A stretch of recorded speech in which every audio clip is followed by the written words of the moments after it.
My favorite moment of 2011 was a very particular line on my favorite album of 2011, which is this one, Civilian by Y Oak. The line is almost exactly 10 seconds long.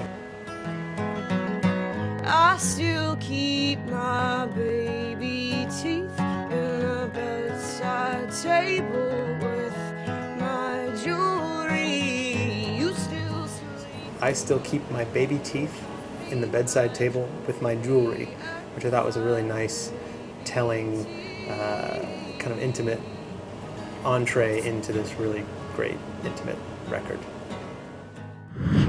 My pick is a scene from Terrence Malick's Tree of Life. It's an image of children running through a cloud of pesticide in a small-town Texas neighborhood.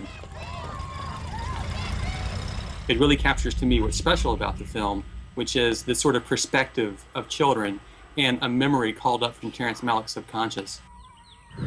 My favorite moment of the year was Bjork singing Thunderbolt during her special show at Iceland Airwaves. It was a really interesting combination of nature with technology, and she was backed by a 24-piece choir and instruments including a Tesla coil that was used to play notes.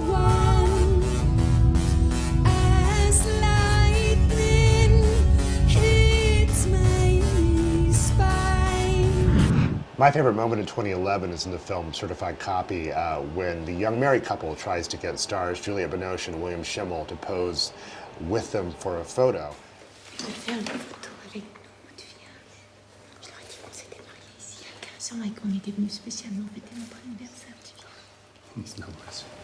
And director Abbas Kiarostami just holds the shot and kind of lets the environment and the glass and the mirrors tell the story, to say a lot more than the dialogue does.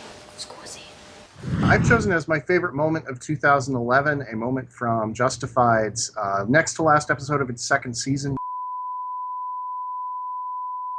when Raylan Givens, the show's hero, chooses not to shoot Dickie Bennett, the man who had most very recently killed his aunt. You don't have to do this, Raylan. Of course I do. This is who we are, Dickie. This is who we've always been. There have been so many shows of the last 10 years that have shown people making the wrong choice for their own selfish reasons, that it was nice to see someone making the right choice for mostly altruistic reasons. God damn you, Dickie.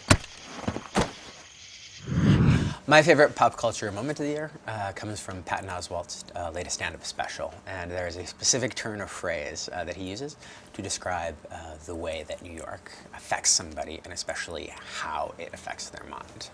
By the way, New York is a great place to visit, don't get me wrong, but you live there full time. It turns your skull into a cage and your brain into a rat, and the city is just a stick poking the rat all day. In about 10 seconds, I think Patton Oswalt captures everything that makes New York so aggravating. My favorite moment of 2011 was hearing the theme of the new Beavis and Butthead again.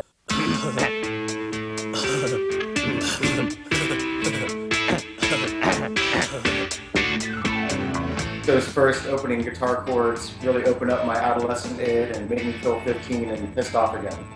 I'm gonna kick your ass! Beavis, you will beat the crap out of Butthead on your own time! My favorite moment this year was when Arcade Fire won the Grammy for the Best Album of the Year for The Suburbs. And the Grammy goes to The Suburbs, Arcade Fire! Before I worked here for a lot of years, I worked as a publicist for different record labels and promotions companies.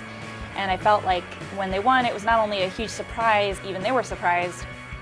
Holy shit, Scott, I can't believe it, we just won. But also that it was a moral victory kind of for indie music in general and for a lot of people that I knew and worked with. My favorite moment of the year is from the film House of Pleasures, which is a French film that was also known under the title The House of Tolerance. It's a film that takes place at a French brothel at the turn of the century, and there's a moment in the film where the women in this brothel dance to the Moody Blues song Nights in White Satin.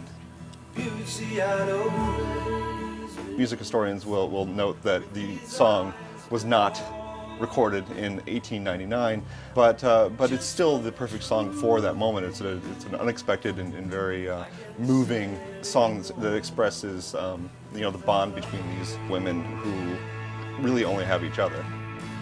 My favorite moment of 2011 is a small exchange from the Parks and Recreation episode, Fancy Party.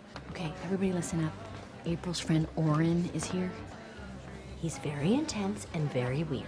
And it's just this great exchange between this character we meet in the episode named Oren, who's this creepy kind of goth type kid, and Adam Scott's character, Ben Wyatt. No, Oren, I don't know how I'm going to die. Wait, are you asking me or telling me? I spent a big part of this year on the road for our Pop Pilgrims travel series. We're not just tourists, we're Pop Pilgrims. And the highlight of that and the highlight of my year was going to visit where they shot the Friday Night Lights TV show, specifically Herman Field, where a lot of the games took place. And just spending like the half hour we were there throwing the football around on the field like just total fanboy jackasses. My favorite pop culture moment of 2011 has to be from the first episode of season 4 Breaking Bad. Gus Fring using the box cutter to kill Victor.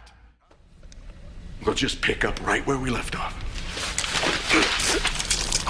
It's easily the bloodiest and most shocking moment on any TV show I saw this year.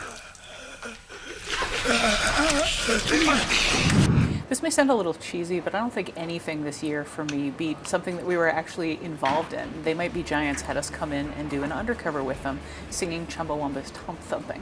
All right, so everybody, we don't know how the song goes and we don't know the words. Oh. So we're relying on you to fill in the blanks. Everybody sings along with their favorite band, but how often do you get to sing along with your favorite band with them in the room, encouraging you to sing louder? We'll be singing when we're winning. We'll be singing. I get knocked down, but I get up again. You're never gonna keep me down. I get knocked down, but I get up again. You're never gonna keep me down. I love sing-alongs, and this one got to get taped for the whole world. How can you beat that?